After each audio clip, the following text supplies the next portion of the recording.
చాలా బాగా వచ్చి ఉంటుంది, డైరెక్ట్ పాట రిలీజ్ చేస్తే 100 కోట్లు వస్తుంది కావచ్చు అని భయపడి వద్దన్నాడంట. పాసిబుల్ ఓకే, ప్రొడ్యూసర్ నవ్వుతున్నాడు. Okay fine. So hi Vamsi garu. So జనాలు ఒక్కొక్కరు అనుకుంటున్నారు సార్, కొంతమంది యాక్టింగ్ బాగాలేక, కొంతమంది సింగింగ్ బాగాలేక, కొంతమందికి అసలు స్క్రీన్ ప్రెజెన్స్ కాదు, ఈయనుంటే స్క్రీన్ యాబ్సెన్స్ అవుతుందని చెప్పేసి అనుకుంటున్నారు. అందరు బయట అనుకుంటున్నారు, అసలు మీరు లోపలేమనుకుంటున్నారు? అసలు ఈ సాంగ్ తీసేయడానికి కారణం ఏంటంటే, ఈ సాంగ్ స్టార్టింగ్లో వస్తుంది సినిమాలో. ఓకే, చూసిరు మొన్ననే రష్యా చూసిరు. ఓకే, ఈ సాంగ్ తర్వాత సినిమా అంతా డిప్ అవుతుంది. సాంగ్ ఎంత బాగుందంటే ఆ సాంగ్ హై పాయింట్ సినిమాలో. ఓకే, సో మిగతా లో పాయింట్లను బ్యాలెన్స్ చేయడానికి హై పాయింట్ తీసేయాల్సి వచ్చింది. కాదు, నాకు అర్థం కాదు, సినిమాలో హై పాయింట్ తీసేస్తే సినిమాలో ఏముంటుంది అని ఆడియన్స్ అంటున్నారు. నువ్వు అంటున్నావు అది. లేదు, నీకు అర్థం కాలేదు, బ్యాలెన్సింగ్ నీకు అర్థం కాలేదు, సైన్స్. లేదు నిజంగా.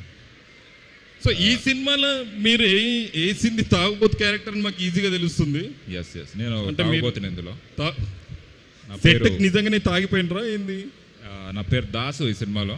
ఓకే, సో తాగుబోతున్నా నేను. ఈ క్యారెక్టర్ చాలా బాగుంటుంది. ఇది ఈ చూసి ఆడియన్స్ కూడా చాలా మంది తాగుబోతులు అవుతారని నేను కోరుకుంటున్నా.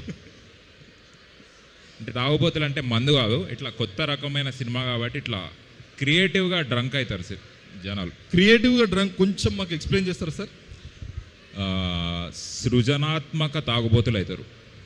ఓకే, మనం సృజనాత్మక దగ్గర అయిపోదాం. Okay fine. ఇంకొకటి, మీ క్యారెక్టర్ ఎట్లుంటుంది సినిమాలో? నాకు ఇప్పుడు అదే చెప్పిన కదా అవినాష్. మనోడు ఈజ్ ఆన్ పాయింట్, తాగలేదు ఇప్పుడు. ఓకే ఫైన్, మీరు చెప్పిండు. ఇంకొకటి, స్టోరీ ఏమై ఉంటుంది అంటారు సార్ మీరు సినిమాలో? సినిమా స్టోరీ చాలా చెప్పాలని ఉంది. చెప్పనా అండి? చెప్పమంటారు కానీ చిన్న ఇట్లా అన్నారు. సో స్పాయిలర్స్ ఇవ్వకుండా చెప్పడానికి ట్రై చేస్తా. ఓకే, ఆల్రెడీ చాలా పెద్ద స్పాయిలర్ ఇచ్చింది కదా పాట తీసి. ఓకే ప్లీజ్ నువ్వు మాట్లాడు. సో సినిమా స్టోరీ ఇది ఒక ఊర్లో జరుగుతుంది.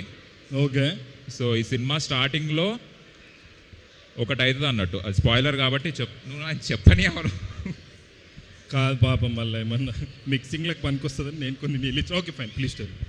సో సినిమా స్టార్టింగ్లో ఒకటి అవుతుంది, అది స్పాయిలర్ కాబట్టి చెప్పొద్దు. సో ఒకటి అయినందుకు ఒకటి చేస్తారు, అందుకు ఒకటి అవుతుంది. సో ఆ ఊరికి ఒకటి వచ్చి ఒకటి ఇస్తుంది అన్నట్టు. సో దానివల్ల ఆ ఊర్లో అందరూ ఒకటి చేయకుండా ఇంకొకటి చేయాల్సి వస్తుంది. సో సినిమా అంతా ఇంకొకటే కంటిన్యూ అవుతుంటుంది. ఒక పాయింట్లో ఇంకోటి కాకుండా ఇంకోటి కూడా అవుతుంది. సో దాని నుంచి బయటపడడానికి ఒక్కొక్కరు కలిసి అందరు ఒక్కటై ఏం చేసారు అనేది సినిమా స్టోరీ అన్నట్టు. ఇంతకు మీరు ఆ ఒక్కరేనా కాదా? అది సినిమా చూస్తే అర్థమవుతుంది. ఖచ్చితంగా సినిమా చూడాలి. Okay fine. ఇంకొకటి ఇంట్రెస్టింగ్ వచ్చింది, సంగీతం శ్రీనివాస్ సార్ సినిమాలో మీరు యాక్ట్ చేయడం అసలు మీకు ఎట్లా అనిపించింది? అంత పెద్ద లెజెండ్ అయినా మిమ్మల్ని తీసుకుంటారు, మీ పాటనే తీసేసారు మీరు. It's opportunity of the life time. So సంగీతం సార్కి నేను చాలా ఇష్టమైన నటుడిని. ఆయన మేమిద్దరం కలిసి పనిచేయాలని చాలా రోజుల నుంచి అనుకుంటున్నాము, కానీ అది ఇప్పటికి కుదిరింది. చాలా రోజులతో సార్ అనుకుంటారు మీతో పనిచేయండి ఇద్దరం అనుకుంటున్నాము. యాక్చువల్లీ ఆదిత్య 369లో నేనే చేయాలి, కానీ నేను అప్పుడు పుట్టలేదు కాబట్టి సారు బాలకృష్ణ గారితో చేస్తారు. మళ్ళీ ఒకసారి చెప్పండి ప్లీజ్. సారీ, నేను పుష్పక్ విమానం, విచిత్ర సోదరులు, భైరవ ద్వీపం ఇవన్నిట్లో ఫస్ట్ నన్నే కన్సిడర్ చేశాడు సారు. ఓకే, కానీ నేను ఇంకా ఈ భూమి మీద లేదనే ఒక చిన్న రీజన్ వల్ల కమల్ హాసన్ గారిని బాలకృష్ణ. Very nice. ఇది ఎట్లున్నదంటే, నేను మొన్న రీసెంట్గా మా అమ్మ వాళ్ళ పెళ్లి వీడియో చూసిన, ఇందులో నేను ఎందుకు లేనని చెప్పి నేను ఏడుస్తుండే, అట్లా చెప్తుండే నేను. సరే మీరు అట్లా ఎట్లా అనుకుంటారు సార్? ఓకే ఫైన్, మీ క్యారెక్టర్ అయిపోయింది. స్టోరీ ఏమై ఉంటుంది సినిమాది? నువ్వు సింకులు లేవు, ఇందాక చెప్పిన స్టోరీ. సరే మీరు you tell me what is that one quality that you have learn from సంగీతం శ్రీనివాస్ సార్? అంటే నేను జీవితంలో నా దగ్గర ఇది లేకుంటుండే, కాకపోతే ఐ హ్యావ్ టు ఇంప్లిమెంట్. ఆయన దగ్గర సీరియస్ ఈవెంట్ ఇది, సీరియస్ ఈవెంట్. ఓ సార్ ఆల్రెడీ ఒక ఎక్స్ప్రెషన్ పెట్టిండు, ఏంటి క్వశ్చన్ ఏంటి లేదుగా స్క్రిప్ట్లో అన్నాడు. లేదు, I actually wanted to know what I learn. Yeah, తెలియదు, ఇంకా ప్రాసెస్ అవుతుంది నాకు. ఈ సినిమా యాక్ట్ చేసిరన్నా? సరే ఇదొకటి చెప్పాడన్నా, పాట తీసేసారు మీరు, సినిమాలన్నీ ఉంటారా లేదా అని ప్రొడ్యూసర్ అట్లనే చూస్తున్నాడు. ఉంటా, పాట ఒకటి కాదు ఆ సినిమాలో చాలా ఉంటాయి ఇంకా. నేను సినిమా అంతా చాలా ఉంటుంది గైస్. అండ్ ఖచ్చితంగా అన్న సినిమాలు ఉంటాడు. శుభం సినిమాలో డిష్ తీసేసిండు, ఈ సినిమాలో అన్న పాట తీసేసారు. Okay, you have to be very careful. Is there anything that you want tell to the audience? ఏదైనా చెప్పాలనుకుంటున్నా మీరు, నాలుక తాగుబోతులు కాకండి అని కాకుండా ఆడియన్స్గా ఆడియన్స్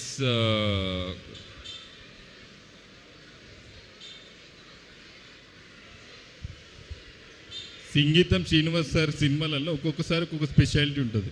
ఈ సినిమాలో అన్న పాట తీసేసిండు, అదే స్పెషాలిటీ అని ఆడియన్స్ అనుకుంటున్నారు. అసలు వెయిట్ చేస్తారు, ఎట్లా డిలీట్ చేసారు కాబట్టి ఇప్పుడు అన్న పాట చూపించమని, అది చూపించేద్దాం. ఇప్పుడు పాట ప్లే చేస్తున్నాం. అయితే గైజ్ చాలా ఎక్స్క్లూజివ్ ఇది. సినిమాలు ఎట్లా ఉంటుంది, సరే మాలనే వేయండి ఈ పాట అని చెప్పేసి మన వంశీ గారు కోరుతున్నారు. లేదా సాంగ్ డిలీట్ లేదంట, అది ఆ మెమరీ కార్డు పడేసి. సౌండ్ ఎవరు మేనేజ్ చేస్తున్నారు ప్లీజ్? ఇంతకుముందు కూడా నేను చాలా హర్ట్ అయినా. నాగాశ్వి నన్ను వస్తే ఎవరో చిన్నపిల్లలు ఏడ్చిన సింబల్ పెట్టినారు, ఏడ్చిన సౌండ్ పెట్టినారు. నన్ను ఫస్ట్ టైం ఇంత గ్రాండ్గా హర్ట్ చేయడం ఇదే ఫస్ట్ టైం నాకు. ఇంత స్టేజ్ ఎక్కించి లైట్లు వేసి పోస్టర్ వేసి హర్ట్ చేసాడు నాకు. నేను కూడా హర్ట్ అయినా, నిజంగా ఏదైనా వీడియో ప్లే చేస్తారు అనుకున్నా. సరే అట్లీస్ట్ టీజర్ చూద్దామా? టీజర్ అన్నా చూస్తారు మీరు? సాంగ్ తప్ప ఏదైనా ప్లే చేస్తారు వాళ్ళు. సాంగ్ కాదండి, మీరు సాంగ్ లేదని కంపెన్సేషన్తో ఏదైనా ప్లే చేస్తారు ఏంది? సరే సాంగే పెడదామంటున్నారు. సరే ఈ ఒక్కసారి మనం we will call the producer. అసలు పాటకు పెట్టిన ఈ సాంగ్ తర్వాత సాంగ్ ఉందా? ఓకే, నేనేంటి సాంగ్ ఉంది, will get the song played no. Ya. So guys, theatre ఎట్లా ఓ పాట ప్లే చేస్తలేం, అట్లీస్ట్ ఇక్కడన్నా పాట ప్లే చేస్తాం. ఎందుకంటే అన్న సంతోషంగా ఉంటాడు, మేము కూడా సంతోషంగా ఉంటాము, ఆడియన్స్ సంతోషం. చాలా గొప్ప విషయం. Okay, very nice. మళ్ళీ మన ఈవెంట్కి వచ్చేస్తాం మనం.